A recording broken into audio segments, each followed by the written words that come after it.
I'd like each of you to take one thing home. You take it home just like the athletes. Athletes practice, practice, practice. They have a discipline, and that discipline is focused on basics. These basics, continuous practice, huge discipline, consistency, over time, they become champions. So here tonight, let me first ask the question, are you ready for my Indian accent? It has been distorted by me living in the West, so you should know that. Otherwise, you're all accustomed to Indian accent. I want to take you through basically a few items that for the leadership in the new era, in the new world, I believe are becoming very important. I hope you can read my handwriting because I don't use a PowerPoint to actually relieve you of the PowerPoint equation here. It will be informal. I would like you to participate with me and work with me so that we have something useful to take home. The first item I'd like to take you through is that the runway we are all on is an expanding runway, and I will take you through a couple of things that I'm observing. Item number 2 is what are the requirements of the winners in the new game? At least you will hear a viewpoint from me. And number 3, you may have great strategies, but if they don't execute well, we are not going to be ahead of others. This is a game where the competition is on. So you got to have a good strategy. You also have to have edge in execution. And therefore, if you permit me, I want to take you through a simple framework home. If you wanted copies, they will be delivered to you, because this is something I learned from some very, very successful CEOs who took all that complexity into very simplicity for linking strategy to execution.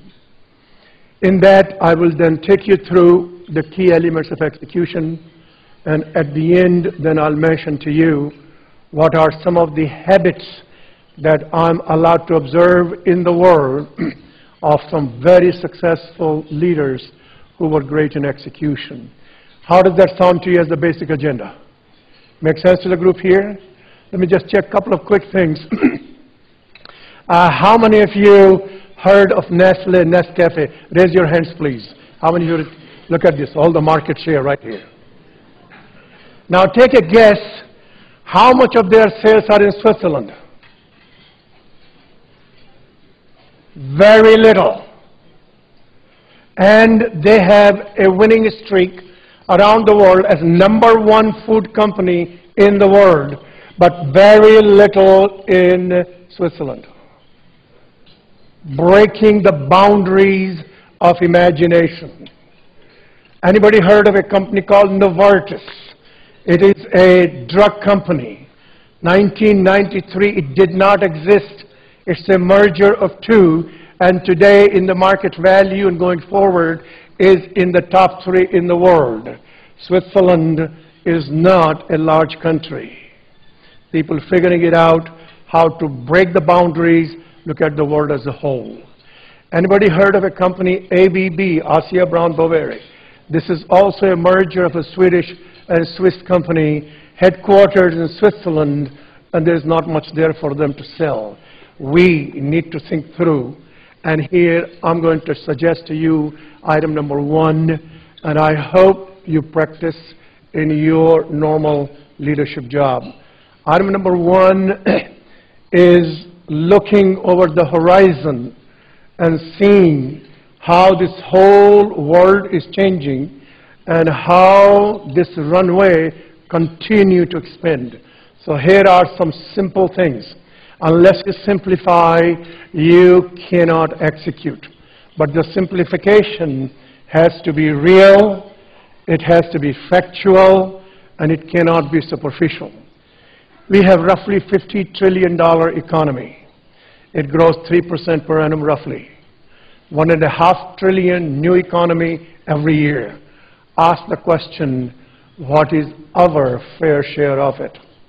If that fair share of it is very small and you're lagging behind others, we then become marginalized, as you have seen this morning. So the idea here is that practice every month, every quarter, to look at globally, where is this runway of economic growth? How big is it? How it is changing? How it is expanding every day? Because we have roughly 1.5 trillion of new economy every year across the globe. And you know, and I know, that a larger part of that growth is in the southern hemisphere, where we belong. And doing that is spotting the opportunities where you're going to go. So the item number one, look over the horizon, look at the runway, how is it expanding, what is our share of it. So I learned this from a CEO, and he happens to be, in this case, New York. It could be anywhere else. And they, every month, in their executive committee, for execution purposes, every month, they will take the first 15 minutes and ask everybody what changes they are perceiving for the future. So this way, you see this thing from different lenses. Perception is 10,000 IQ points. In the game for the future, we got to be able to see better than others, faster than others, to be able to crystallize what's happening. So I'm going to mention to you 4 forces today are unstoppable. Those 4 forces, there are many more, but those 4 forces that are unstoppable, these 4 forces creating the further runway. And they're all important, it's not one or the other. The first one that everybody knows, but to translate it, is this 1 to 2 billion more people coming into the lower strata of the global economy and from the subsistence level. As these 1 to 2 billion coming in, they are pushing forward for other tiers of the demographics. It is here you see more growth coming in. So here happens to be the CEO of Procter & Gamble. All of you heard of Procter & Gamble, the Tide people and so on.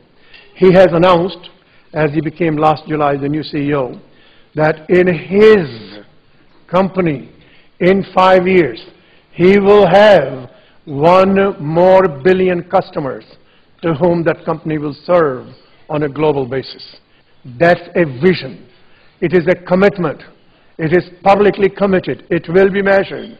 It will be executed. It will create new ways of managing, new ways of execution, new ways of segmentation, new ways of consumer proposition. New technologies will be developed. If they're going to do it, I believe they will. Will that stimulate other competitors to be able to go? As the companies move forward, have the vision over the horizon, look at those forces coming in. As the companies move, the runway moves. Keep an eye on that. Practice it monthly in your staff meetings and get everybody to see what the changes are. That creates inspiration. That reduces resistance to change. It's inspiring to see people's capacities increasing. So that's force 1. Force 2.